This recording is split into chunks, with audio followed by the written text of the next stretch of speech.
Hello and welcome back to the end of Lyre. We will be continuing where we left off, which, if you recall, is after witnessing, I guess, what you could call like the most important moments in Adrius's life.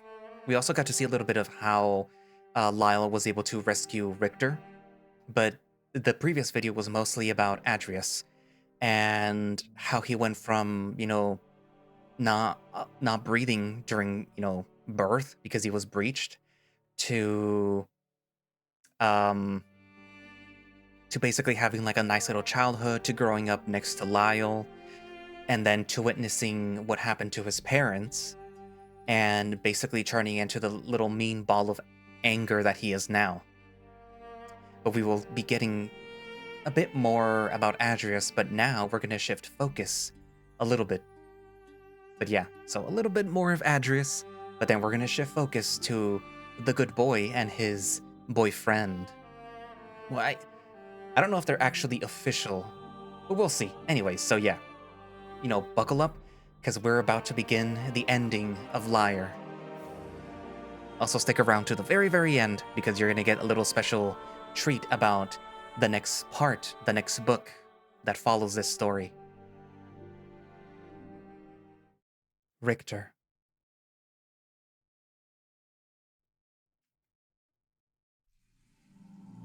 I'm thankful, truly I am, but this wasn't supposed to happen. Why? Why would you do this? You didn't have to. I could have. I did it for you, Al.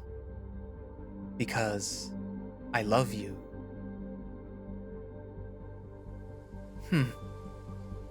I suppose even a god would find it hard to love and be wise all at once.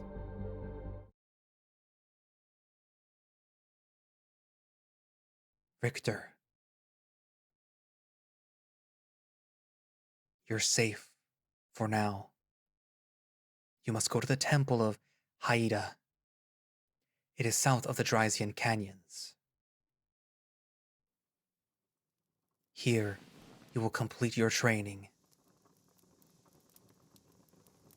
We will speak again soon. Take care. Rolling over, my eyes struggle to stay open, but my mind is wide awake. When all my body wants to do is go back to sleep, my surroundings become apparent and my curiosity takes over. The smell of burning wood wafts over my face, along with the cool winter breeze. My body feels warm, but the bedroll I'm enveloped in is cool to the touch. The fur my head lays against is warm, however. I sit up enough so that my vision does not only consist of cliffside, I am under and look around. All around me are trees covered in thin layers of snow. Despite the frost surrounding everything, flowers bloom and nature thrives. There is a small campfire next to the bedroll that I am in, with a pot of water hanging above it, softly boiling. Where am I? And where's Lyall? Slowly sitting up, my mind is still able to hold on to the visions that have run through my mind for who knows how long. Recalling them is not as easy, but the knowledge of what I've seen is still there. Tigran. I go into the mind's eye and look around. It feels empty here, even considering the absence of Tigran. Tigran! I shout into the chasm, but get no reply. They said that they would speak again soon, but I assume that I won't be seeing them for a while. The Temple of Haida. I've never even heard of such a place. They better come back soon, because I don't even know where to start with this. Not only that, but where the hell was I?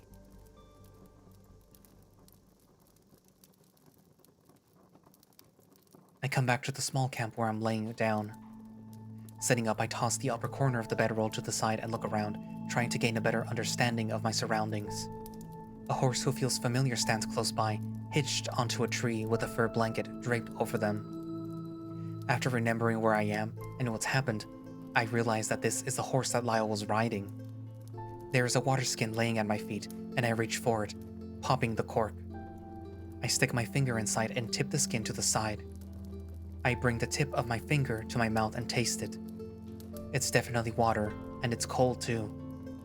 I put the opening to my mouth and begin to guzzle down the contents. It's like drinking the water from a melted glacier, more fresh than anything that I've had over the past month. I pull the skin away from my mouth, gasping for breath, the crisp air tickling the inside of my mouth. Looking around while I quench my thirst, I notice a specific thing among the camp supplies strewn about. There is a clothing line stretched from the top of the small cliff all the way down to the same tree the horse is hitched to. A pair of trousers and a white shirt hang from this line, along with a towel and even a pair of undergarments. These clothes are definitely Lyall's. I've seen him in that shirt on multiple occasions. In between the clothing there is a lantern with a blue flame dancing on its candle. Vitality fire. I assume that it's there to keep the drying clothes from freezing stiff, but as I look around I notice that there's no frost on any of the grass around it. It's like it's nestled into a small circle of the forest that's unaffected by the frigid wither around it. I look to my left and see a small cloth with the small red berries nestled in it, along with a large green apple. I'm not terribly hungry at the moment, but I sense that will change soon. I decide to take a few berries, examining them first. They're wintergreen berries, the kind that I used to eat as a kid. I pop a few into my mouth and the flavor is stiff at first. After chewing for a moment, the taste becomes a bit stronger and my tongue relaxes into it. Out of the corner of my eye, I spot a book left open at the base of my bedroll. I'm about to reach for it, but I hear a noise in the distance. The noise of rustling bushes echoing throughout the fog along the sound of twigs snapping. It could be a small animal, but as the sound draws near, I'm convinced that it's much larger than a squirrel or a hare. From out of the fog, I see a pair of tall, pointy ears peek out from behind a large bush. The wolf steps over the snowy shrubbery, a bow slung over his shoulder with a pail of water in one hand and an expired turkey in the other. Our eyes meet and the world freezes. Richter, you're awake. He sets the pail and turkey on the ground and rushes over to me. Before I can say anything, I'm pulled into a tight hug as he carefully kneels down at my side. Ow! Oh, sorry. He pulls away from the hug and rests his large paws on my shoulders. Are you okay? How long have you been awake? Do you need some water? One question at a time, please. He lunges at me again and starts to plant kisses all over my face. I'm pushed back onto the bedroll and pinned down by his weight. His cape blankets over us as he continues to smother me in affection. He ends it with a deep kiss on the lips, pulling away and rolling over onto the ground next to me. His armor makes it a bit harder for him to move around, but he eventually situates himself. I struggle to roll over and look at him, my body still somewhat sore. Still, even with that, I feel completely rejuvenated after what just happened. I've been waiting for you to wake up for what feels like ages. It's been a week since we escaped. He pants, clearly out of breath. Puffs of hot air form in clouds around his muzzle. I remember everything now. I thought that I was done for, but there you were, swooping in to save me at the last second. How did you do it? I took the place of the headsman. And how the hell did you pull that off? He sits up, leaning against one of the rocks behind us. I snuck into the stables and found the headsman. Once there, I thought that I was caught and done for, but he actually ended up helping me. Really? Yes, he gave me his great axe and retrieved my horse for me. I'm sure that he's okay, because he can't really be punished for being robbed. He must have been pretty fond of you. Lyall chuckles to himself, that soft laugh almost as warm as a fire. It's all so confusing though. Why would the headsman help Lyall save me from the execution? I was under the assumption that the headsman would carry out his orders no matter what. Why would he help you save me? It's funny, really. He said that he had received a vision. A vision? He's a very holy man, as I'm sure you know. Yes, I'm aware. This vision told him that If I came down to the stables on the day of your execution, he was to help me. God must really love you. Yeah, that's what Tigran did. They somehow managed to twist the events into playing out in our favor. They're not supposed to do that, though. I guess so. What's happened to Tigran? The headsman said that you were of great importance. What does this mean? I didn't want to question it, though. I saw the chance and I took it. I didn't really have any other choice. Tigran saved me, but what did it cost them? Clearly it was something big. What if our connections got worse? A flurry of thoughts and worries run through my mind, the chilling breeze not making things any better. Richter? I said, do you know what the headsman was on about? Oh. I try to formulate a very careful reply, but I feel stuck. I want to tell him what it truly means. I want to open up and come forward about all of it. Tigran clearly trusts him enough to center my entire escape around him. But I can't. I'm not sure. At least, not right now. I'll tell him later tonight. I can't keep it from him forever. Especially him. Well, I certainly owe him one. I don't think that I'll get the chance to make good on that, though. After I rescued you, I got us out of there as fast as I could. We took the main road for a while, but then I changed our course further north. It took a day's ride, but we're far away from the capital city now. It even managed to snow on the way there, so no chance of footprints being left behind.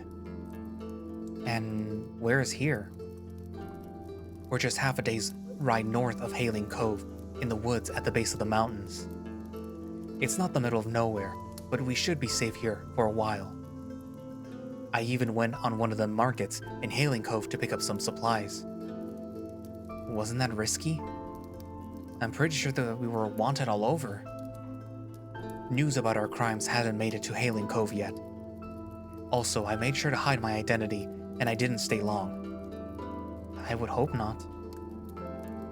I'd hate to be left here alone for too long. Even if I was out of it. Don't worry. You were safe here. I wasn't gone long and made sure everything was secure before I left. Besides, the husband makes sure that there aren't many predators in these forests. Calm down, I was only joking. I'd rather be left here than go into town and face getting recognized. I'm sure your wanted poster is very handsome. It better be. When I was there, I picked up plenty of things that will help us. With what? What do you think? Being out here in the wilderness. I can't just rent a room at a tavern. Fair. I had plenty of gold set aside and managed to snatch it before I escaped. We've got plenty of food and supplies to start us out. That's very good to hear. The idea that we won't be starving certainly makes me feel better. Not only that, but my face feels fresh and my hair feels much cleaner than it was in the dungeons.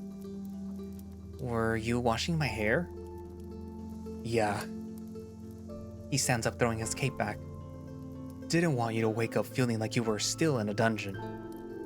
I truly don't deserve him. As a friend and as a lover. Watching him get up, I managed to get a good look at his armor. It's a studded leather with chainmail woven, imagery adorning the leather padding. On his gauntlets and pauldron, the family crest of the reeds is painted. New armor? Old, actually. My other set of armor was more ceremonial. I wouldn't be caught dead wearing it on the battlefield. It looks nice on you. I love the chaps. Thank you. I do too. Much more comfortable than the full-body gabblesome. And that must be your horse over there? That's him. The horse calmly rests by the tree that he's hitched to. His black coat shines like coal, contrasted against the snowfall. He has a long, curly white mane, which rests on his thick neck and down his back in thick ringlets. Above all of that, he's huge. He's beautiful. One of the prettiest horses that I've ever seen. His name's Finley. He was given to me when I was knighted. Reynard knew that I would need a horse big enough to carry all of this. He gestured to himself, closing his eyes with a humble expression. Well, he's as big as I remember him being when you galloped over the fields outside of... My mind goes back to that day, and I'm almost able to see it a bit more clearly. All of the bad memories seem to overpower the stunning visual of Lyall riding over the hills. The worst memories. Are you okay? No? The dry wounds on my back feel more noticeable and I readjust my shirt. What happened after the trial? What did he do to you? The question causes me to wince. It's a question that I was hoping to avoid, but he seems to have figured out something happened. That much is true.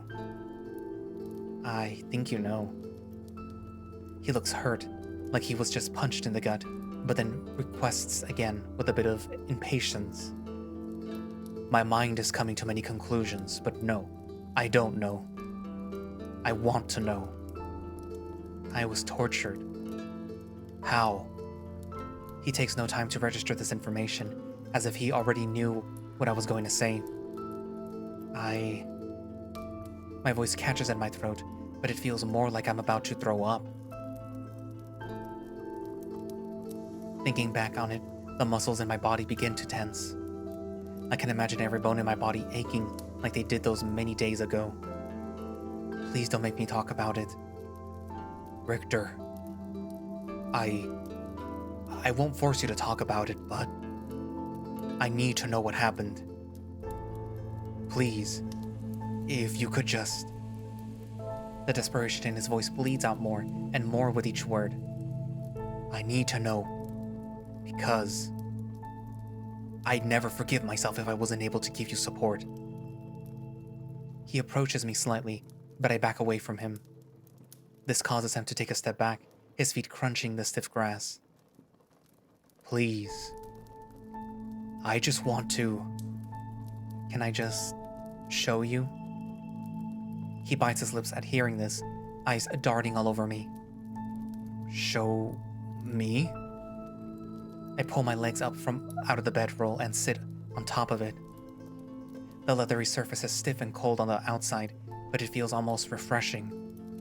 I was secretly hoping that you just already knew. One less problem to bring up. I shift around on my knees and face away from him. Reaching down, I slowly pull up my shirt from the bottom and over my head. My hair falls down around my shoulders, spilling down onto my upper back and brushing against my scars. I don't have a reason for it, but I'm overwhelmed with embarrassment, my face becoming hot. At first, I hear nothing from Lyall, with him having somewhat of a delayed reaction. He lets out a choke of gasp, like he's at a loss of words. Tears begin welling up in the corner of his eyes, so heavy that when I blink they fall straight down rather than streaming down my cheeks. I hear him stumbling forward, drawing in a sharp breath before belting out a stream of sobs. No. Why did... Every word after that falls from his mouth in some form of gibberish. He then throws out a string of swears, some sounds like they're in a different language. It's a thick and heavy language, one that I've only ever heard from travelers who get too drunk at the local tavern. It's not as bad as it looks. I can barely feel it anymore. He continues to sob, now taking his large paws and gently examining the area. How could he? It's like Leif said. Every word uttered comes out in a shaky voice. Human wounds heal pretty fast. The tears aren't flowing any faster, but the muscles in my face begin to tense, and I start to grit my teeth. The pads on his gentle fingers brush over the branding scar, sending a shiver throughout my whole body. What else did he do? The voice I hear almost doesn't sound like Lyall at all. Gave me a hallucinogen. He pulls his hand away and I turn around. bringing my arms together and holding them tight against my body. Lyall's standing, pacing around the area, running his paws over his head, his ears being pushed back each time. He starts breathing rapidly, each breath drawn into his body, making him inflate with rage. I swore that I wouldn't let him hurt you. He's gonna pay. He's gonna pay for this. Fuck! He throws his paws down around his waist, then quickly brings them back up, wringing them in the air. I've never seen him so furious. The whites of his eyes turn to a dark yellow. If I blink, I almost likely would have missed it happening. I swear, I will fucking kill him. Lyall falls to his knees in front of me, his armor clattering as he does. His face is tensed up, the muscles in his nose pulling his chops back, his eyes twitching. I watch him in a dazed state, the tears no longer rushing down my cheeks. Eyes wide, mouth dry, all I can do is sit there and watch him crumble to the ground. At that moment, he looked as if he had already killed Adrius. I shift in my seated position and move forward, falling into him. I wrap my arms around him and press my body into his. The cold steel parts of his armor shock me for a moment, but I don't pull away. After hugging for a bit, he begins to calm down as his breathing steadies. He gently wraps his arms around me and buries his nose into my hair. We just sit there for a moment, rocking side to side ever so slightly. He manages to smell, as he always did. Sweet coconut, like the warm winds on the beaches of Iran. I'm so sorry. I adjust my arm and pat him on the back. His cape is rough and sturdy, made of a thick fabric which is much different from the old one. Don't be. After a couple of minutes of silence, Lyall mumbles into my ear. Can I bandage you? The wounds look pretty healed, but I want to make sure that you're protected. Sure. Lyall sits up and takes a deep breath. He then crawls over to a large rucksack and rifles through it. I wish I knew you had these scars. You were so weak when I took you off my horse. I was afraid if I touched you too much, He pulls out a cloth and a roll of bandages. Turn around, please. I do as he says, sitting cross-legged on the bedroll. I take a deep breath, trying to calm myself down. I just feel so broken. I'm not able to process my emotions properly right now. Lyall dips the rag into the pail, water dripping off onto the ground as he brings it over. Tell me if it hurts and I'll stop. I'll be fine. He presses the rag onto my back, gently dabbing it onto the scars. You can get a little bit harder if you need to. No, I can't. There's some scabbing and I don't want to mess with it too much. I'm just gonna clean the surface. He continues to lightly massage my back with the rag, working his way down. Once he finishes, he uses the dry part of it to dry the area.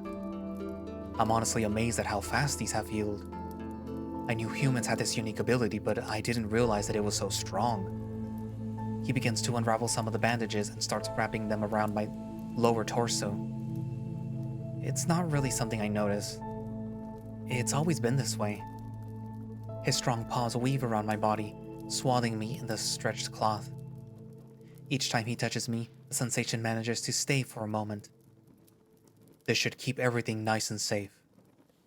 Before he finishes this, he rubs his thumb near the area where the branding scar is. Damn you, Adrius. He ties off the bandage and clasps his paws together, brushing the palms. All set. I turn around and pick up my shirt, sliding it back on and pulling my hair out from inside the collar. Thank you. It's no problem at all. Actually, would you mind helping me with something? Not at all. Could you help me out with this armor? I need to start preparing the turkey. He nods his head in the direction of the dead bird, the feathers of the bird's fan blowing in the gentle breeze. Sure. Can you not get it off on your own? He begins to unlatch the leather straps on the breastplate. Oh, believe me, I can. It just takes forever. Walking over to one of the rocks, he sits down on it and continues undressing. I stand up successfully and walk over to him as he fiddles with the straps of his gauntlet. My legs feel a bit unsteady, but I manage just fine. Here. I take his arm and pull the straps away, slipping the gauntlet off of his paw. Thank you. That's always the hardest part. Once the gauntlet comes off, I remove his pauldron and the chainmail padding on his other shoulder. Those are a bit more tricky, but once off, he rolls his shoulder and sighs. Why do you put all of this on anyway? Just to go and hunt a turkey. You forget that we're wanted criminals. I unlatch his cape from the leather strap clasps and bundle it up, setting it down on the rocks next to us. I don't want to be caught unarmed and unarmored. Right. Now onto the breastplate. He's already undone a few of the buckles, and so I just undo the back. Some of the parts of the back weren't even latched. There's no way that Lyall would be able to reach back there, so I don't bring it up. I take each component away one at a time and set them neatly off to the side. By the end of it, Lyall's left in just a pair of trousers.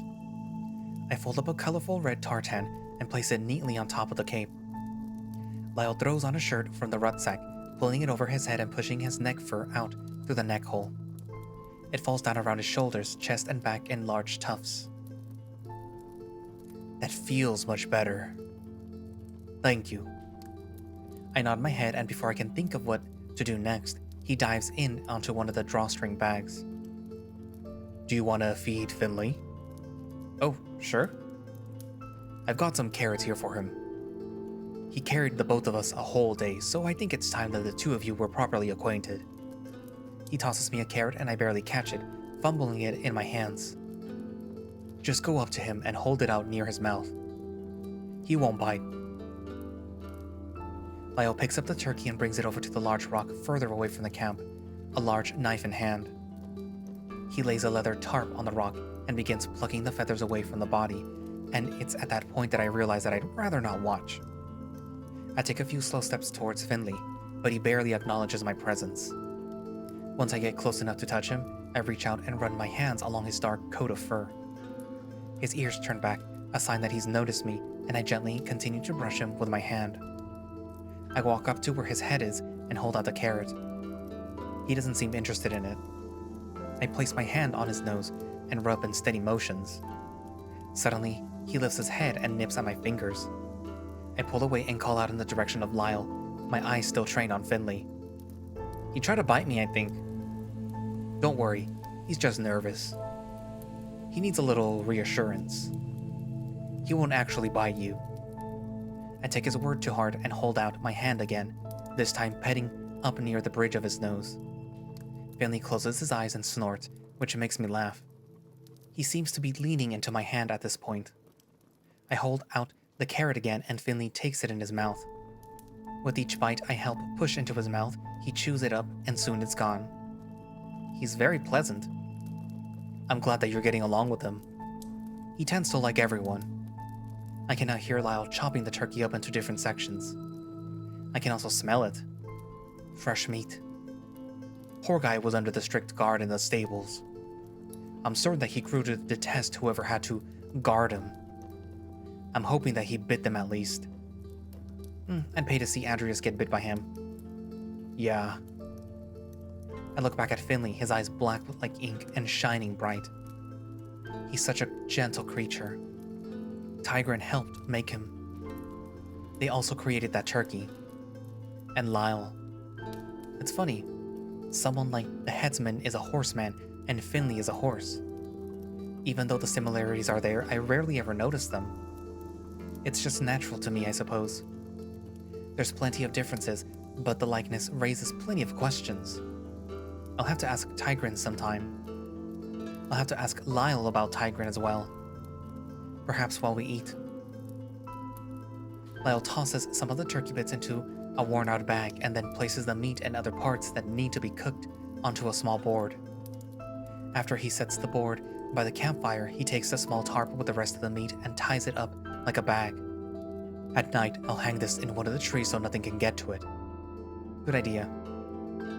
He takes the pail of water near the fire and begins to wash the pieces of meat one by one. After all of them are cleaned off, he places them into the pot of boiling water. After a long time of waiting in a rumbling stomach, the food's just about ready. It's already dark out, and as I look around, I notice that all of the flowers have begun to glow a soft pink color. It takes my mind off of the food. Wow. Yeah. I picked a pretty great spot, huh? I try to stifle my chuckle, but it's of no use as I watch the grin spread across his face. It's enchanting. He continues to stir the pot and he picks up one of the flowers, gently pinching it between his claws. The glow still remains. Most of the flora in this region can do this. Helps keep them warm during the winter. It's incredible. You should see the golden timber this time of the year.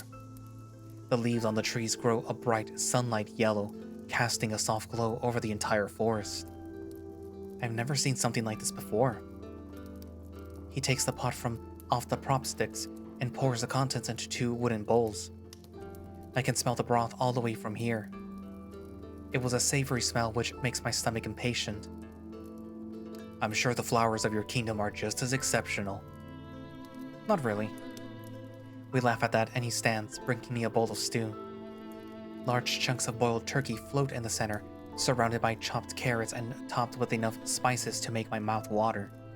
Along with this, he pulls a large pink fruit out from behind his back. A dragon apricot. Enjoy your meal, my lord. He says this with a certain cadence to his voice. Sounds a bit like Gerhard. I don't like it. Thank you, my knight. He sits down across from me, his fur shining in the light of the fire. I tip the bowl up to my mouth, and the second my tongue touches the broth, I'm in heaven. God. This is amazing. It's okay. I could've... Shut up. This is the first real food that I've had in what feels like forever. I've forgotten what meat that wasn't meat for pigs tastes like. You do not get to sit there and say that this dish is mediocre. He crosses his arms and smirks, shaking his head. I never thought that I'd make a better chef than a swordsman. You can be good at more than just one thing. You clearly know your way around both the sword and a paintbrush. Fair. He pours a bit of water into the empty pot and rolls it around the inside before tossing the slurry into the bushes. I continue eating, tipping the entire bowl up and practically pouring it into my mouth. Then I take a bite of the fruit, the juice practically pouring into my mouth. It's as sweet as I remember it being. It's almost funny seeing the wolf and he's eating so slow and in such a polite manner. Compared to me, sitting here scarfing down my food like a ravenous animal. I have to wonder if a species of wolf are also as courteous while eating, specifically the feral ones. Once I finish what's in my bowl, I'm reminded of what I wanted to tell Lyall over supper.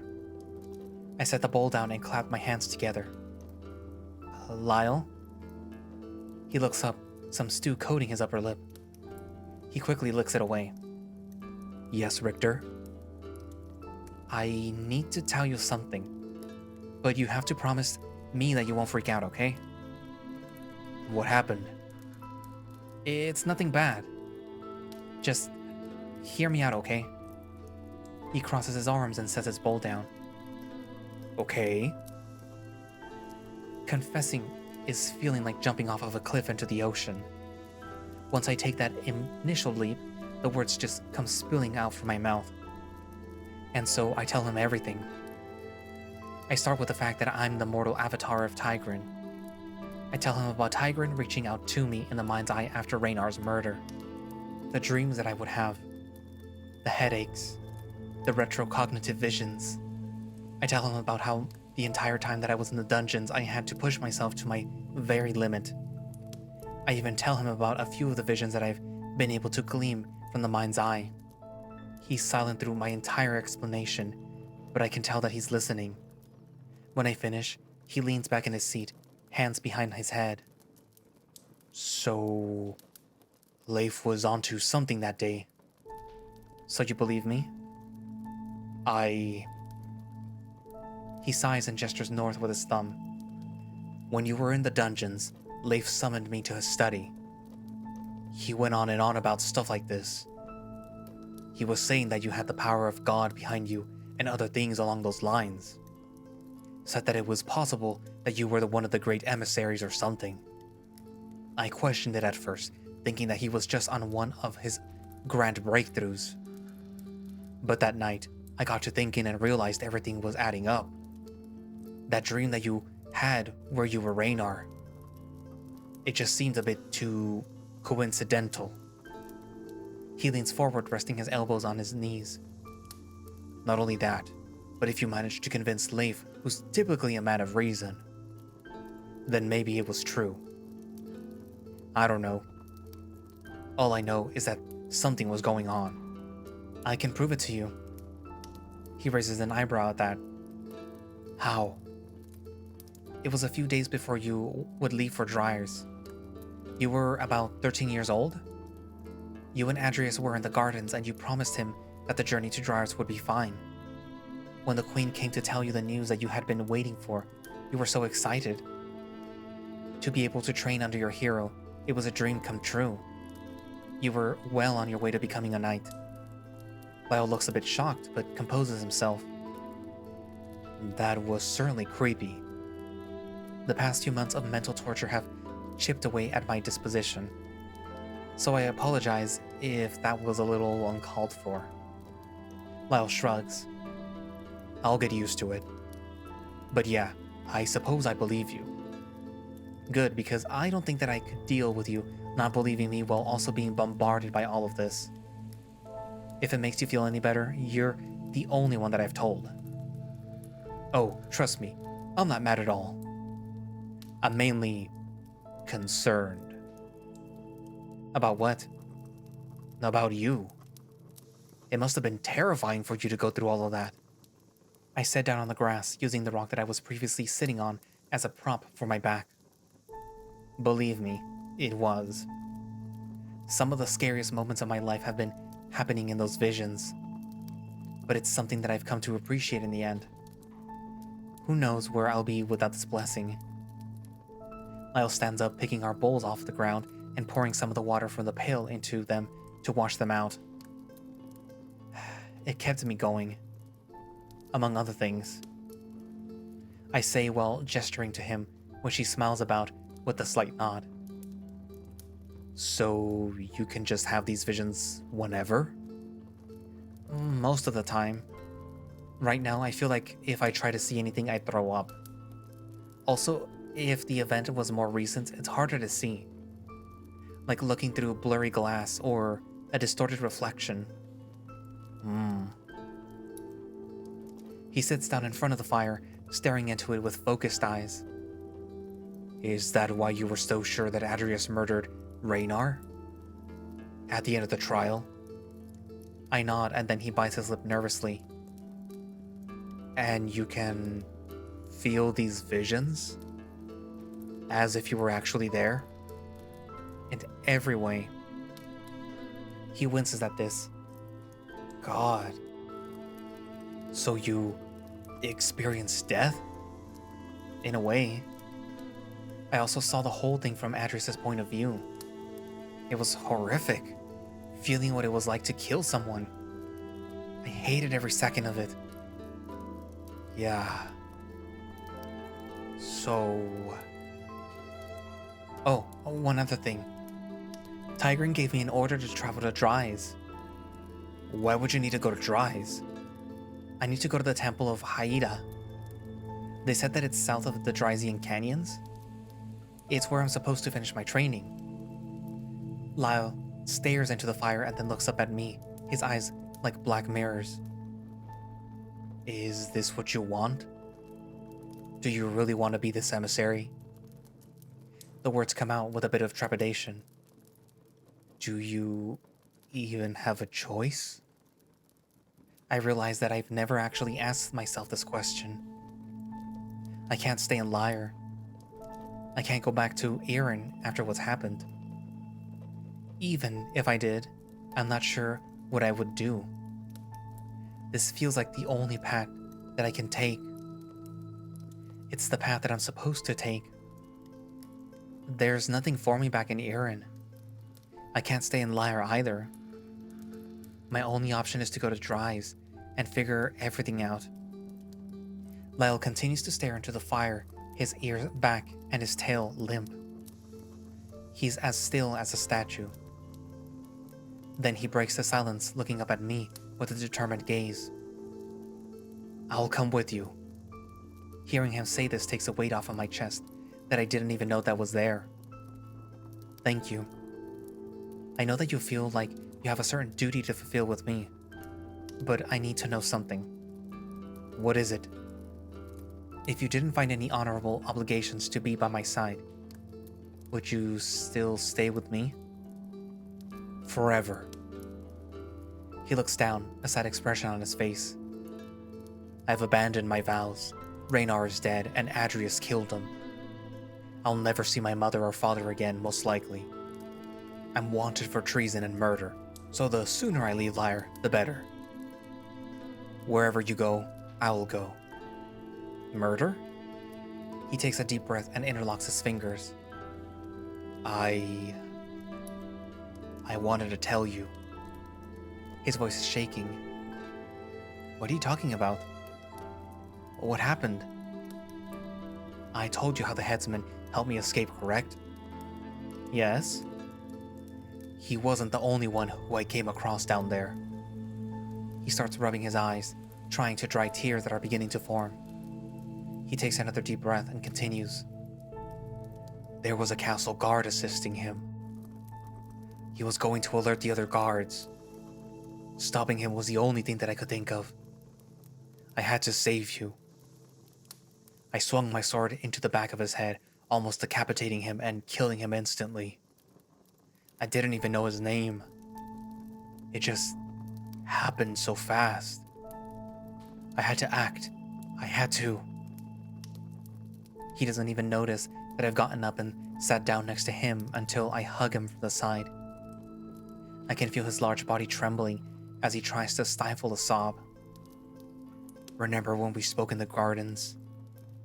You said, we grow up being taught to feel a certain way about things, yet after a while we become numb to those things. Even if it's our own nature? Yes, I remember. My mind shut down as well. The part that scares me though is how quickly I was able to get over it. There's something wrong with me.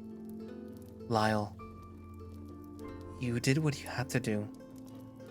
Raynar tasked you with protecting me, and you strive towards that goal through every obstacle. I'd never killed someone before. He's now violently shaking and sobbing into his paws. I hated it. But that's the worst part. No matter how much I hated it, I'd do it all over again if it meant protecting you. He leans into me, holding me tight. Because I love you, Richter. He continues to cry while holding me, and I realize that I've never seen him this distraught before. I love you too, Lyall. We sit there in silence for a few minutes, the only sound being the rustling of the tree leaves. I watch as little bugs fly around us, their tails lit up with a blue glow. After a few more minutes of silence, Lyall mumbles something to me. Can I tell you something? Of course. He takes another deep breath and calms down, his voice still trembling.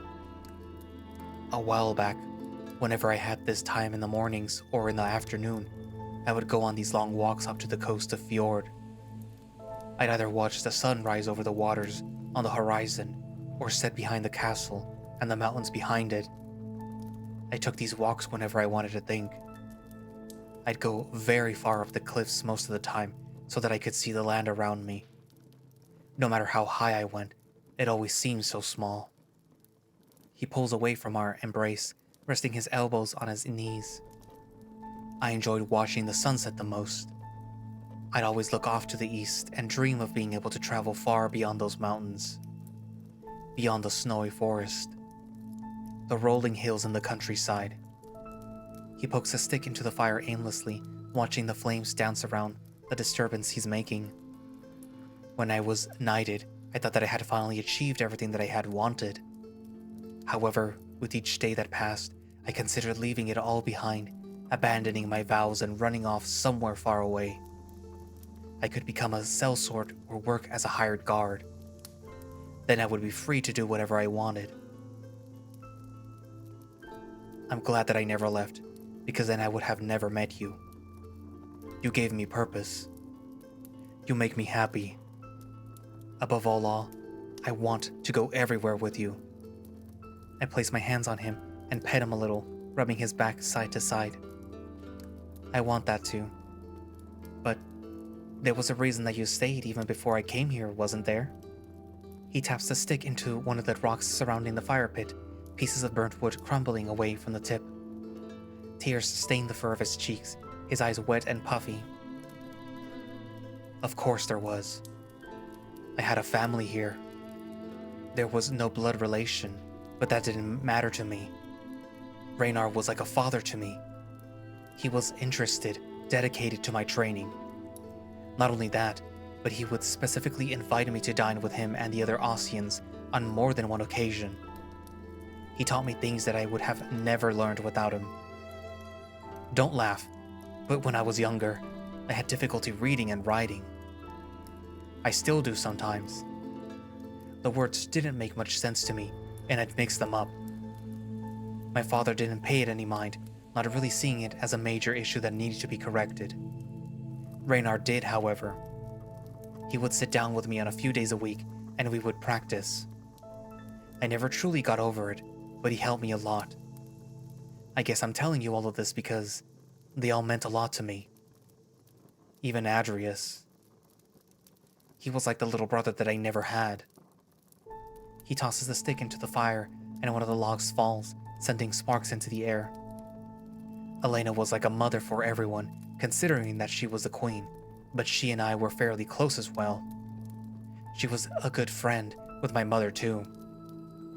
When I was very, very young, I remember Raynar and Elena came up to Radolf Hold to visit. I remember being confused as to who this strange woman was and why my mother acted like she was her sister.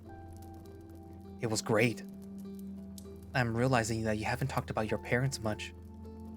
Lord Marcus Reed and Lady Ylvia Reed. Yes. What are they like?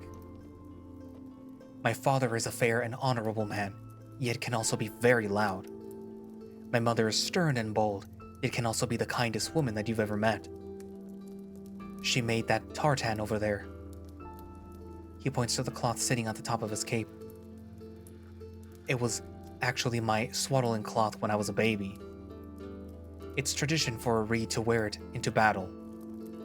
We do it in honor of our parents. I love both of them dearly and I hope to one day see them again. If I ever get the chance. Do all wolves' eyes turn yellow when they're angry? He bites his lip in embarrassment. It happens with most Illyrian wolves, yes. Specifically the Reeds. Nobody has an explanation for it. Both of my parents had the same thing. I once got my mother so angry, her eyes were like golden coins. It scared the piss out of me. Do you think Adrius could turn them against you? Lyall bouts out a short guffle. He couldn't turn them against me no matter what he decides to tell them. Excluding them from the trial due to bias was already a slight against them. It's not like I was the one that was on trial. Well... He presses a finger to my lips to shush me, which makes my eyes widen. I realize he's trying to be funny, so I let him continue. My parents still love and respect me, even after revealing myself to be homosexual. I'm sure falling in love with a regicidal maniac is just as tolerable, wouldn't you agree? Good God. Is that how everyone sees me? The way that they see it, you kill the one king and then punch the next one in the face. After that, you're either crazy or really dedicated to getting a death sentence as fast as possible. The last king deserved that punch. Lyall chuckles to himself, shaking his head. That he did. I wish that I'd stuck around to see more. If you did, then we probably wouldn't be standing here. He concedes with a slight huff from his nose. I take it back then. He rocks back and forth in his seated position, then stands up, brushing off his pants with his paws. Do you think that you are well enough to travel in the morning? If I can get some decent food in my stomach again, sure. Where are we going, aside from the destination? Well, we're north of Hailing Cove right now. I'd like to stop there before we head further south, just in case there's anything that we might need. I'm not sure if it's safe for you to be seen there, so I'll probably leave you with Finley. It shouldn't take more than an hour, so we'll just be fine. After that, we'll keep heading south. There's a river with a fork just before Ardglass. We'll make our way down along the base of the mountains and cross at the area before it forks. I'll need to find a part that's shallow enough for Finley to carry you across, and I don't want to take the main road. He rattles off all these locations and places without stopping to take a breath, and I almost wonder if he has the entire map of Tyrant memorized. If anybody did, he would. Once we cross, we'll make our way further south to Galemore Wood. That should give us some cover. How long will it take us to get there? If we continue to travel light and waste no time, it should take us a few weeks at best. He brushes the fur around his neck with his paws while he thinks. You should get some rest. You're going to need it, and I can't have you sleeping on Finley. If you fell off, I'd be laughing too hard to be able to forgive myself. I've been resting for a week. I don't even feel tired. He nods his head towards the bedroll and sighs. Rest. Even if it's only for a little while. Looking over at the bedroll, I remember how cozy it was. It helps me realize just how chilly I am. Fine. I stand up and carefully step around the campfire, making my way to the bedroll. I sit down on it and look up at Lyall. He's standing on a rock, leaning against the walls of the cliff. I look around and notice that there's no bedroll for him. Are you going to sleep as well? He looks down at me and gives me a tired smile. I'll be fine. Remember, I don't sleep much. It's you humans who enjoy doing it all the time. Oh, yeah. I guess that's true. Still, where have you been sleeping? He points to a spot next to me, just by the fire. There is a bag propped up against the rock that I assumed that he was using as a pillow. Oh. Whenever I was sleeping, I was just over there. I imagine him resting by my side, waiting and hoping for me to wake up. He was probably so worried throughout the past week. I wonder how long he would have waited. I'm gonna go get some more wood to add to the fire. I don't want you getting cold throughout the night. He jumps down from the rock and heads over to where Finley is hitched. There are plenty of branches lying on the ground over there, so he shouldn't have a problem. Looking around, I noticed the same book that I had seen earlier. Its pages float gently in the breeze, and I realized that there is a small drawing on them. Did Lyall bring his sketchbook? That's actually really sweet. I know it's silly, but things like that are the reasons why I like him so much. I pick up the sketchbook and close it to keep everything safe, but when I do, a loose page sticks out from the side. Opening it back up, I pull the drawing out and realize what it is.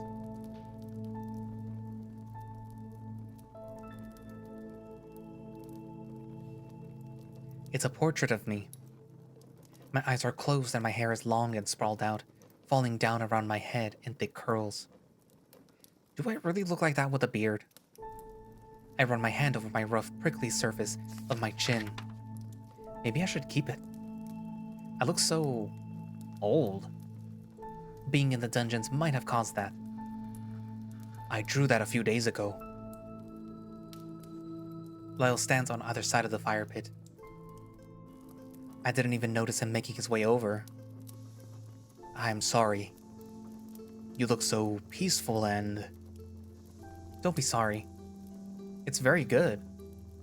He blushes a bit and gives a sheepish smile. Thank you. I hand him the sketchbook and go lay down on the bedroll. Before I can slip onto the top layer, a thought crosses my mind. I want him to lay with me.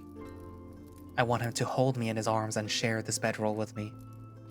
If he's going to urge me to sleep, then I want him to join me. We can finally have what we didn't get that night. We can claim what was taken from us. Lyall? Yes, Richter? Would you care to join me in bed? He cocks an eyebrow for a split second, then smiles, a light puff of breath releasing from his nose as he snickers to himself. You're in no state for that kind of fun, Richter. I'm absolutely certain that I'd break you in two. Not that. I just want you to sleep by my side. I want you to hold me. Lyall stops laughing and a blush spreads across his face. But what about keeping watch? Someone has to stay. I guess I could just... Oh, okay. He takes in a deep breath. Yes, I suppose we can do that. With no clothes. Alright. Lyall walks over to one of the bags and begins taking off his shirt. As he does this, I take off my clothes too. Once I have pulled it over my head, I throw it over in the direction of Lyall's armor. It lands on top of his pauldron in a wad, and I reach down to start unfastening my trousers. Once those are loosened, I lay on my back and stick my legs in the air, pulling each pant down around my ankles. I pull each of my feet out and throw the pants off to the side. I lay back on the bedroll and look over at Lyall. He's wearing just his underwear, bent over, stuffing his wadded-up clothes into the rucksack. His big tail sways back and forth, resting on top of his ample rear. His underwear leaves little to the imagination. I can't believe that I'm saying this, but I'd almost forgotten how great your ass is. And I'd forgotten how forward you can be. I mean it. What did you do to get your legs so big? He bites his lips, then answers. Running. And I mean a lot of running. Also footwork. Really? Oh, yes. Put a sword in a man's hand and you'll find out it's his legs that do most of the work. He says this, then slaps his thigh with his right paw. The surface ripples slightly, but I can tell from the firmness that there's plenty of muscle underneath all of that fur. I haven't seen him in this light since that fateful night. There's something different though. Now I'm able to notice all of the little details about his body. The way his shoulders are adorned with large tufts of fur, which then run down his back. The slight pudge of his stomach when he's rested. The way his chest rises and falls with each breath he takes, no matter how relaxed. His thighs are wide with muscle, showing off just how strong his legs are. I don't pay attention to his feet often, but with the way that they're shaped, I wonder how hard it is to walk on paws. He doesn't seem to have any issue with it. Like what you see? Very much yes. He walks around the fire, the light casting a bright glow onto him, showing off every curve and every chiseled muscle. He kneels down in front of me and looks over my body, raising a paw to run through my hair. I lean into his touch, letting him caress my face in his large paw. As he does, I run my hand up and down his muscular arm, feeling the density of his forearm and the curves of his bicep. He shudders as I do this, giving me a feeling of dominance that I'm not used to having with men of his size. Being able to pleasure him with something as simple as touch fills me with pride. All I want to do is make him happy. How did you want to lay down? Oh, I was thinking something like this. I take his paw and lean back down onto the bedroll, pulling him down by my side as I do. I situate myself in front of him and nestle myself into his waist. My back presses up against his chest and stomach, the latter acting as a cushion. I mean this as a compliment, but you're a lot softer than you look. I don't look soft? I wasn't talking about the fur. I nudge him in the belly as I say this. Oh, I suppose I have been eating a bit more lately. I'm trying to keep my energy up. I like it. Makes this all the more enjoyable. I shimmy into him like a big furry blanket. Ha, well, it's only going to get better from here. Why's that? When I was a guard, I had to follow a somewhat strict diet. Well, I didn't have to, but as captain I figured that it was best that I follow the same rules as everyone else. Set a good example. And now you don't have to? He chortles to himself, the shot of breath rushing over my head. Now I don't have to. He hugs me tighter. I'm only going to get bigger too. How so? You may have stopped growing at 16, but unlike humans, the rest of us don't really hit our maximum height until our mid-20s. I'll be a whole head taller in a couple of years. Really? Mm-hmm. That's how tall my father is. I'm going to need heeled boots. Though he had a bit of a gut. He says this last part under his breath, chuckling to himself. I'll love you either way. Still, that's pretty tall. Hopefully I can keep up. He pats my hand with his paw. Richter, you don't have to worry about a thing. The bigger I am, the easier it will be to shield you. As is my sworn duty. He says that last part with a harsh inflection with his voice, getting a laugh out of me. Pulling me tighter into his warm embrace, he scoots back and tugs me against him. He's warm and soft, his long neck fur falling down around my upper body as he leans forward, resting his head above mine. I can feel his warm breath fall down around the back of my neck as he lets out a sigh of pleasure. My hair rests against the top of the bedroll, the long curls spreading out amongst the leathery surface. I should have my hair cut soon. Maybe Lyall can help me with that. As we settle into our positions, he clears his throat and whispers into my ear. I wish that I had gotten to do this all those weeks ago. I sometimes lie awake at night and wonder how things would have gone if you had stayed with me in my room. We could have just never answered the door. Pretend that we weren't there. Lie under the covers and continue to enjoy the rest of our night. I wish we had. We would have been met with a terrible tragedy in the morning, but is it selfish for me to wish for an outcome where we would have been blissfully ignorant? He pauses to think for a moment, running his paws along my thigh slowly. I'm not sure. After what we've been through, what you've been through, I don't think it is. I just wish more moments like these could last forever. No interruptions. He softly chuckles and pats my thigh with his paw. So do I. We lie there for a few more minutes, listening to the fire crackles and the leaves blowing in the wind. Lyall? I don't get a response. His soft snoring clues me to the fact that he's now fast asleep. I scoot further into him and close my eyes, letting him surround me. Before I relax into the light amount of sleep I plan to get, a thought crosses my mind. Counting the days I was in the dungeons was easy until after the trial. But if it's been a week since we escaped, it must be somewhere around the 20th of Nox.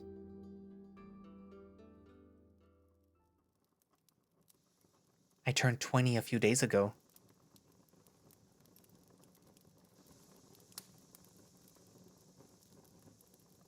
No matter how comfortable I am only able to sleep for a short while. I expected this considering how much I've already rested so far. It feels like I was maybe 3 or 4 hours asleep at best. Still, I lay there with my eyes closed, Lyall still wrapped tightly around me. I hold his paw as he gently snores, trying not to wake him. It's weird, sleeping next to someone like this. It's a very intimate thing, but I'm also trying my hardest not to wake him. The fire crackles quietly as we lay there, the heat falling down on us gently, in waves. I open my eyes for a moment, but when I'm about to close them again, I spot something out of the corner of my eye. Through the gaps of the trees, I'm able to see the entirety of the sky is lit up with a bright blue and green light. Each ray dances through the night sky, casting a colorful glow over each star. It's as if the sky had caught fire, engulfed in blue flames. Lyall? I nudge his arm with my elbow, trying to wake up carefully. Lyall! I feel him jolt and he rises in his reclined position. What is it? He's alert now, his ears tilting side to side as I roll over to look at him out of the corner of my eye. Look at the sky. He looks up and a smile graces his face. Oh. What's happening with it? This always happens during this time of the year. All the Northerners know them as the Flames of Tigrin. They're pretty, huh? Yes, they are. He rests his paw down by my forearm, but I pulled it back and have him hold my hand. He lays back on the bedroll and I lay down on top of him. His big furry chest is one of the nicest pillows that I've ever used. The North is more different than the West than I thought that it would be. So many traditions and odd phrases that I've never heard of. I think back to when Lyall was enraged earlier and started yelling in what sounded like a different language. Earlier, you were speaking words that I've never heard before. Was that some old Lyran language? He takes a moment to answer and clicks his tongue against the roof of his mouth. It's actually a language that predates Lyre. It's called Lyran. Lyran? Hearing him say it, I think that I recall reading about it in an old tome. The reeds are descended from an ancient people called Lyre. Is that why the kingdom was named Lyre? There's been some controversy around the idea, but it's what most people believe to be true. The language isn't commonly used anymore, but the reeds still teach it for certain reasons. Reasons mostly rooted in tradition. He mumbles this as his cheeks press into the bedroll. Can you say something in Lyran? I'm not as fluent as you might think. I haven't been around anyone who speaks it in over a decade. I've only known certain words or phrases. And a lot of swear words. Please. Fine. He clears his throat, slightly lifting his head from the padded cloth. He then proceeds to give voice to several different words. They come out in a pitched accent and sound very sing-songy. It's almost like he's reading poetry. That was pretty. What does it mean? That was a knight's vow. Like I said, I only know some words and phrases. Could you teach me someday? He pulls me into a bit closer and sighs. Sure, I could. One day, love. We stare up at the sky, watching as the lights dance across the stars. Violet, blue, and green. The lights shimmer and change before our eyes in ways that I couldn't even imagine. It makes sense that these are called the Flames of Tigrin. They remind me of the flames that jump along their shoulders and back. I realize that I haven't thought about using the mind's eye at all. Even if I could, I doubt that I'd want to. It's nice not to have to worry about using it to save my skin. It's nice to just lay here in Lyall's arms. Even with the royal army breathing down our necks, being on the run like this is preferable to being trapped in that cell. It's nice to just feel safe. After a while, the lights dissolve into the rest of the night sky, and the stars are a bit more visible. I roll over onto Lyall, who grunts as I do, but happily brings me into a deep embrace. I look at our bodies, his large and covered in fur, mine a bit smaller than, with only skin and some hair. A relationship like ours, I don't see it as anything but beautiful. There's something about it that's so special to me. We're so different from each other in many ways, but it makes everything so much better. I can't understand how anyone in Lyre could see something like this and think wrongly of it. I suppose that's the problem. All they see is what's on the outside. They base everything off of their surface level knowledge. They'll never truly know the love that we have for each other. How it continues to grow and flourish. Each day, it becomes stronger. I've doubted myself before, but now I know what love is. As I lay there, thinking about our differences, I realized that it might be our downfall. The two of us are currently trying to avoid anybody noticing us, yet we're not exactly a duo that blend into a crowd. A large wolfman and a human traveling together is not very common in these parts. Humans alone aren't common at all. Lyall? Yes, love? I was just thinking about how much the two of us stand out in a crowd. Do you have any way to help me stand out less? Maybe some clothes to help me hide my identity? I already get stared at plenty just for being a human in this kingdom. I'm afraid that if I'm with you, someone is bound to recognize us. He shuffles in his rested position and I get up, turning around and instead straddling his waist, looking down at him. Don't worry, I thought of that too. He points up to the lantern hanging on the clothesline. Once we put that fire out, it's going to get pretty cold. I got you some traveling clothes from the Hailing Cove while I was there. He points to the rucksack sitting on one of the rocks.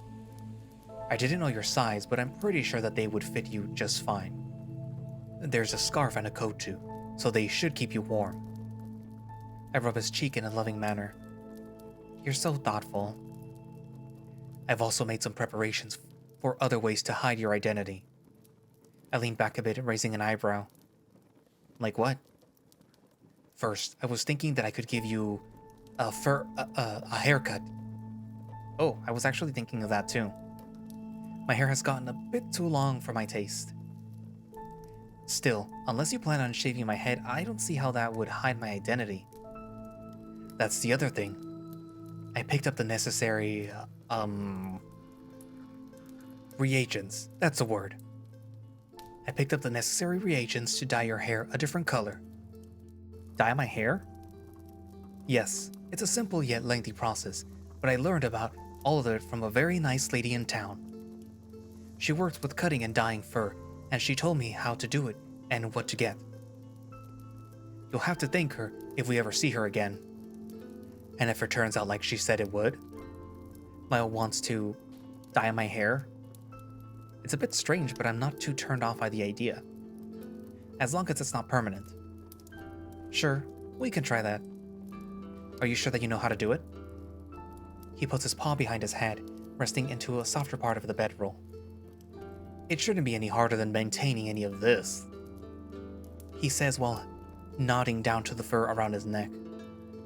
After a while, I just started cutting it myself. I've always wanted to style hair for someone. I've heard about all the crazy things humans do with their hair. It's a lot easier to work with than fur. When do you want to do it? He closes his eyes, letting out a deep sigh and reclining into the bedroll. Give me a few more minutes to rest, and I'll get up and get everything ready. I'm too comfortable right now. And your sitting on my lap isn't helping. Haha. I put a bit more of my weight down onto him. Rest a little bit longer then. I lean down and rest my head against his chest again, and he places his paw on my head. Just know, I think your hair is pretty just the way it is. Thank you. I love you, Lyall. He squeezes me tight and kisses the top of my head. You have no idea how happy it makes me when you say that. I love you too, Richter.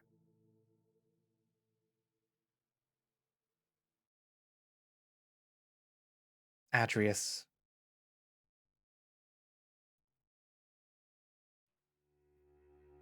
Sitting on the sofa in his room, Adrius rests his elbows on his knees, staring at the floor with a tired face. He holds a glass of water in his hands, a small amount left on the bottom. He closes his eyes, trying to subdue the headache pounding away in his skull. Home's End. Surely Liz understands why he wants to take action. Still, Dries is once again making things difficult. Another painful bout of pressure beats at the side of his head. Richter. It's only a matter of time before the Heart's cavalry tracks them down and captures them. Time that Adrius will enjoy. Still, Adrius keeps asking himself the same question over and over. How did Richter know of the passage behind the fireplace? And his eyes. The way that they changed color in the dungeon. He's hiding something. Those eyes weren't just changing color. They were unlike any eyes that he had ever seen before. Each pupil was shining as it lit with an unnatural flame. They pulled him in like a whirlpool. Adrius takes a sip of water, tipping the glass back and emptying it down his throat. Knowing of the fireplace was advantageous, but there was something else that helped him. He sets the glass to the side, the cup rolling on the cushion of the couch. It's painful how guiltless you are, or how oblivious you choose to be. And still, I wonder what has you so afraid. Adrius stands from his seat, walking towards the window in a huff. Leave me alone. I'm sick of you. Not until you stop lying to yourself. I said leave me alone. He shouts this into the mirror across the room, resting his arm on the pane of the window and looking down at the ramparts below. You're nervous. No, I'm... Don't lie to me. You can't. Why are you nervous? Adrius steps away from the window, giving his reflection one last look before turning to the mirror. There, standing on the other side, he sees him. Deep down, you've always been nervous. You've always been holding back. I'm not holding back. Yes, you are. You're doing no favors for Holmes End by dancing around your decisions. Adrius turns away from the mirror, resting his hands on the back of the sofa. I'm done listening to you. I know what I'm doing. Oh, really? The way that I see it, you need a good refresher. Something to jog your memory? Adrius hears him approach from behind, the hoofs thumping against the floor at a slow pace. Avenging our mother is merely the prize of this crusade. We're going to restore this kingdom to its former glory. Furthermore, I need you by my side when we do. I'm the one who got us through everything so far. So, I can't have you messing things up as we take the steps towards our destiny. Adrius grips the cushions, getting angrier by the second. After how you handled the situation with Father, I'd say that it's you who's sabotaging everything. After what you did. Adrius whirls around, facing the mirror once more. After what we did. I'm tired of your delusions and your denial. Betrayal never comes from your enemies, but from those closest to your heart. And from those who hold you back. That was a necessary step that we took towards a brighter future. You're wasting our time by postponing everything. He takes a deep breath, then exhales, blowing it out of his mouth in an exhausted manner. Everything will be fine if you just let me help you. Before we can do that, however, you need to kill that part of you that's holding us back. I've seen you discarded before, so there's no issue there. He tuts while shaking his head. Had I known that you were going to be such a problem, I would have never put our ambitions in the hands of an ingenuous fool like yourself. Adrius turns on his hoof and walks back over to the couch, his face twitching with anger. You're the fool here. And yet, here you stand. Weak and spineless, just like him. Just like Father. Shut up! Adrius reaches down, grabbing the glass and turning around and hurling it at the mirror. The glass careens into the mirror, bursting through the reflective surface with a crash. Some shards fall to the ground, yet the mirror mostly remains intact. Several reflections appear before him, showing different parts of his face or body, depending on the angle. It's hard to see them through the tears. There is a quiet knock at the door which snaps him out of his state of shock. Quickly drying his tears, Adrius leans in the direction of the door, his eyes still trained on the shards of mirror laying on the ground. Who is it? Gerhardt, Your Majesty. It's unlocked. Let yourself in. I would, but, my hands are full. If your grace would be so kind as to let me in, I would greatly appreciate it. Adrius walks over to the door and pulls it open with some trepidation. Gerhardt stands at the entrance carrying a large crate. Thank you, Your Majesty. Adrius steps to the side as Gerhardt walks in. Where would you like me to put this? What's in there? Adrius looks over the box, realizing that it's not only big, but heavy. Clothes from your room.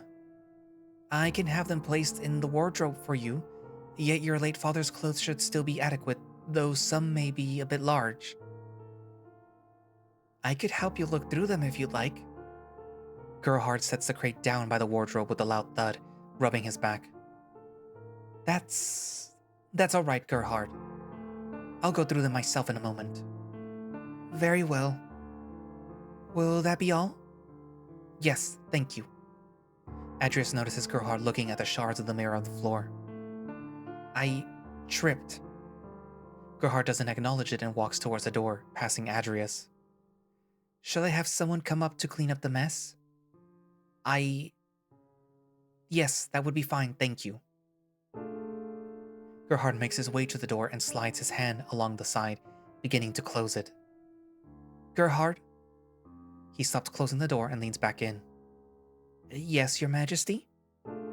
Adrius taps his hoof while looking at the ground, muttering the words.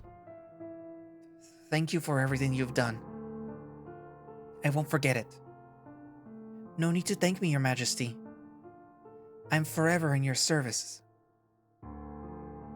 Once Gerhardt closes the door, Adrius shakes his head and makes his way over to the crate. He opens the lid and finds a dozen stacks of neatly folded clothes. He recognizes most of them as being outfits that he would wear on occasion. There's even a pair of black robes lined with golden embroidery. His father had pushed him to wear that outfit many times for special occasions. Most of the clothes are dyed in his family colors, but there are a few that divert from this trend. He takes a few stacks out of the crate and places them inside the doors of the wardrobe. Before he can reach for another set, he sees an ensemble laying at the bottom of the wardrobe. It looks like they might have been his father's clothes. What's odd is that they are not too big enough to be something Raynar would have worn recently. Not too fashionable either. There's another knock at the door as Adrius sets the clothes on the sofa. Come in and be quick about it. Your Majesty, it's Leif. Adrius turns to the door, cocking an eyebrow. Leif? Come in. Leif pushes the door open and shuffles into the room timidly. Adrius. What is it, Leif? I assume that has something to do with the prosthetic that you commissioned? I didn't think that I would be hearing back from you until then. Leif folds his wings together, wringing them slightly as he stutters out the words. Yes, the prosthetic is finished and ready. Plated with gold and perfect weight. Excellent. Where is it? It's, there's something else that I need to tell you. Adrius sits down on the sofa and pinches the bridge of his nose. What's wrong? Your voice always trembles like that when there's something wrong. Leif bounces his leg as he stands there, nervously fiddling with his gloves. Go ahead and spill it out. Adrius, I'm so sorry to have to tell you this. I tried everything that I could, but after the initial treatment, it's out of my hands. There's truly nothing that I can do. Adrius slams his hands onto the cushion of the sofa, standing up and shouting at Leif. He walks towards him, which causes Leif to take a few steps back. Tell me! After a week of tests and research, I've come to a dreadful conclusion. Your antler will not grow back. The room falls completely silent. The two of them stand there like statues, not moving a single muscle. Leif's weak voice finally breaks the silence, the noise hitting the walls and clinging to them. Adrius? Adrius turns calmly and walks back over to the sofa, sitting down on it. He runs his hands over the vest of the outfit resting on the cushion. He takes a deep breath and speaks. Tell Liz to come and see me at her convenience. I need to send some letters.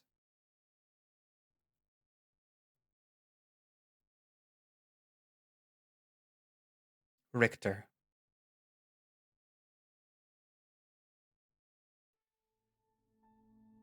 You all dressed? I holler over my shoulder at him, stuffing the clothes that I was previously wearing into the bottom of the rucksack so that they're out of the way. Yes, just put away my old clothes. These are really comfortable. I'm glad that you like them.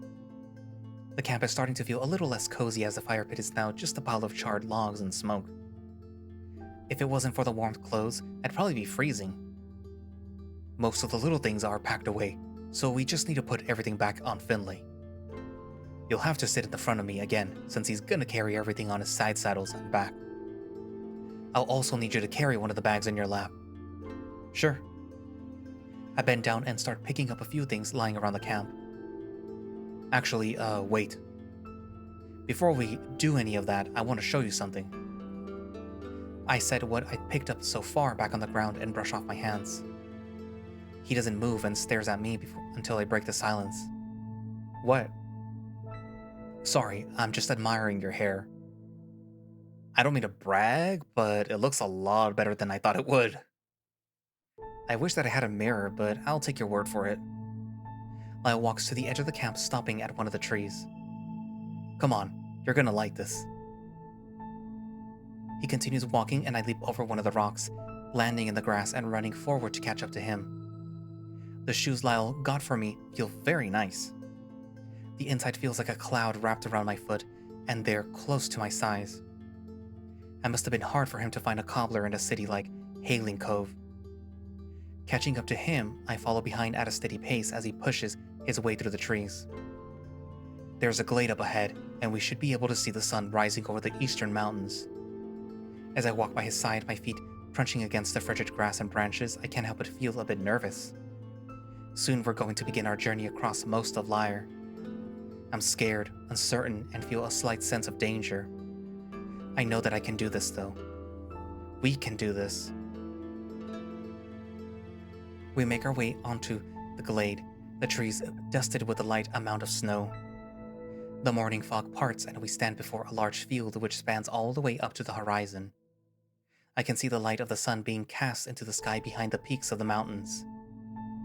Views like this often remind me. Even once the sun sets, you can always count on it to rise again the next morning. I walk forward, the grass moving in waves along the ground. The tree line behind us rustles and a cold breeze blows through my hair, sending a chill over my face. The scenery is freezing. It's beautiful. Yeah. You seem nervous. I chuckle at his question, not exactly sure how to answer it. Nervous? Something like that. The last time that I felt like this was when I became a kestrel. Lyall takes a step forward and speaks with a curious tone to his voice. What's a kestrel? I open my mouth as if to give an answer, but I come to the realization that I don't have a reply. As I stand at the edge of the tree line, mouth agape, those feelings from earlier seem to drift away on the winds. And they're instead replaced with a determination, optimism, and hope. Above all, I don't feel lost. I don't feel chained down. I don't know. Why did I say that? Before my mind can linger on what I said and why I'd said it, an odd feeling overcomes me. Then Lyall tackles me with a hug from behind, leaning down and kissing me on the top of my head. I lean into his touch and he gives me a tight squeeze before stepping back and walking to my side. Are you alright? I think I am.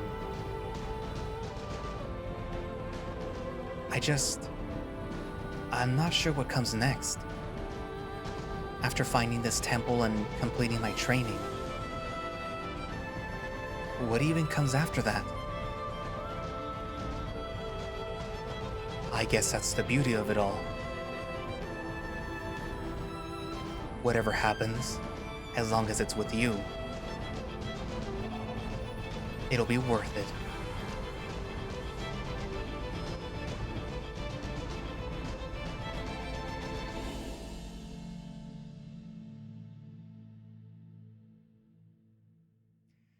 The end.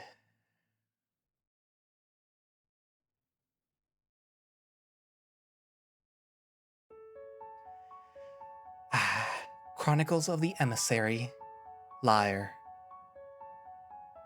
So, that was the end of Lyre. Technically, well, it's not technically. This is the first book. I guess you could call it a book. Yeah, it's a first book. That's what Atmac calls it. Of the trilogy. So what comes next is the second book, and whenever that, comes out, then, rest assured that I'm gonna do it. But yeah, so I read that all in one sitting. So hopefully you guys appreciate that, especially you channel members, because I'm trying to get this out for you guys before the weekend.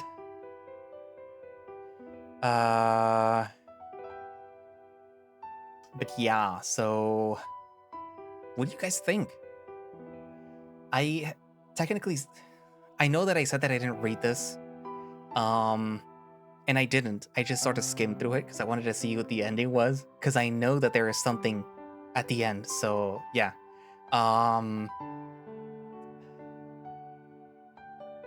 but yeah, like, ooh, it was interesting, and I think that it was necessary that we would get a sort of backstory, I guess, in a way, for what's his face, for Adrius, where we get to see little bits and pieces of his story. Hey, look, there I am, Nero, the Yin. Look, right there, right there, right there, right there. That's me. um,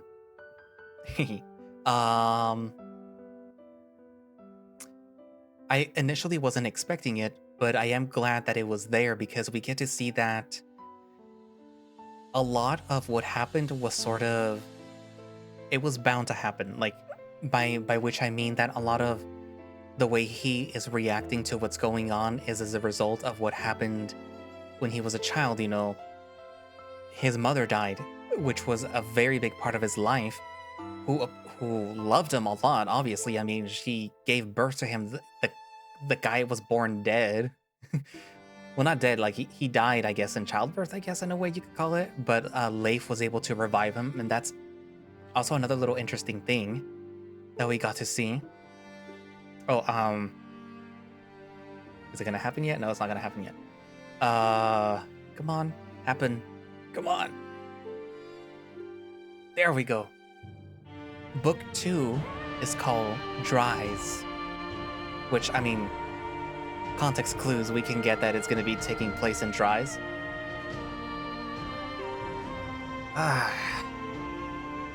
But yeah, it was needed and interesting. And also, I mean, even though I hoped that Adrius wasn't the killer, I mean, it was just basically proven that he was. But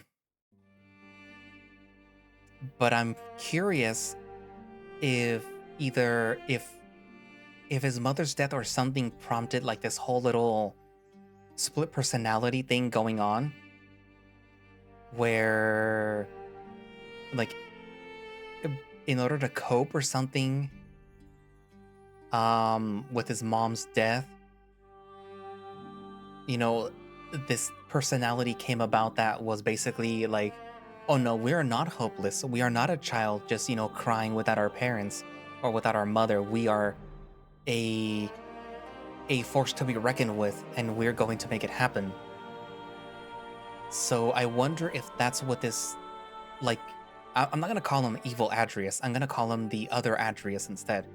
I'm wondering if that is the reason why that exists, or it exists, I guess is a better way of saying it.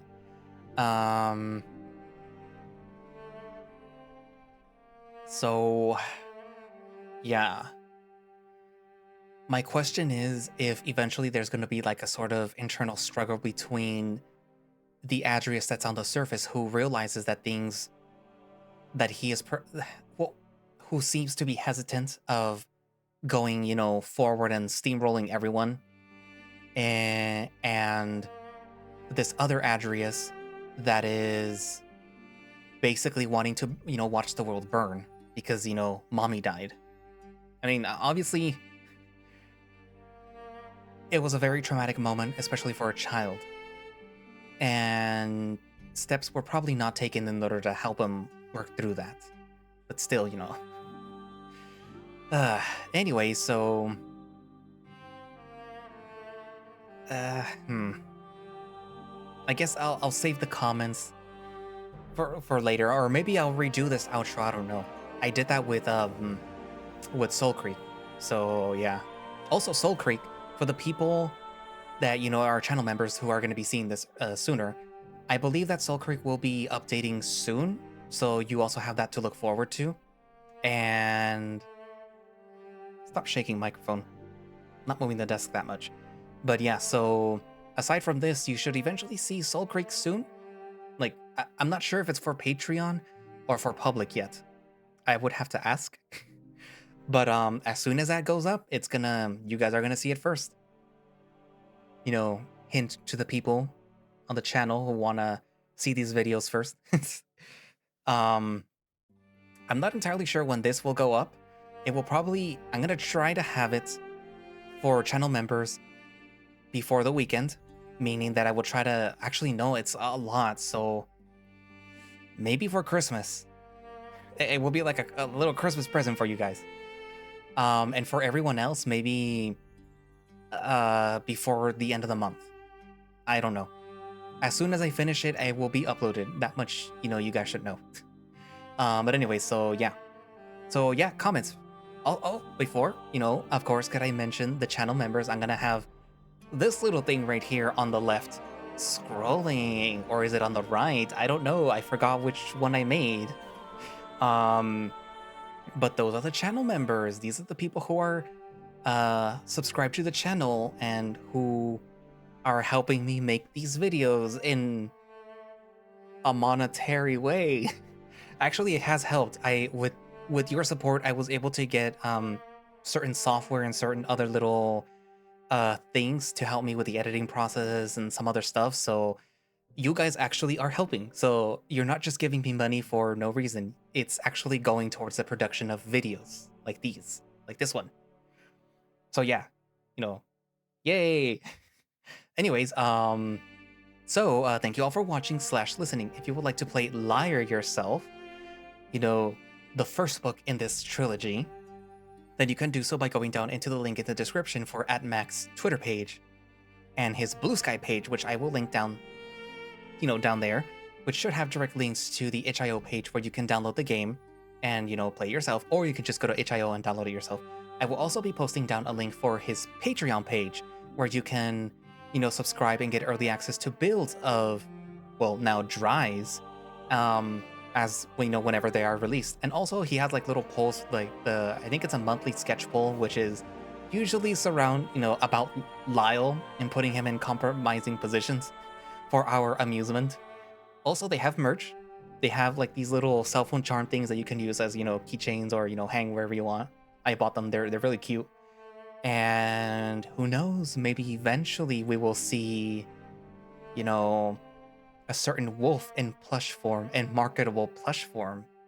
Who knows? Anyway, so yeah. I guess that's about it. And thank you all for watching. And I will see you guys in the next video. Bye-bye.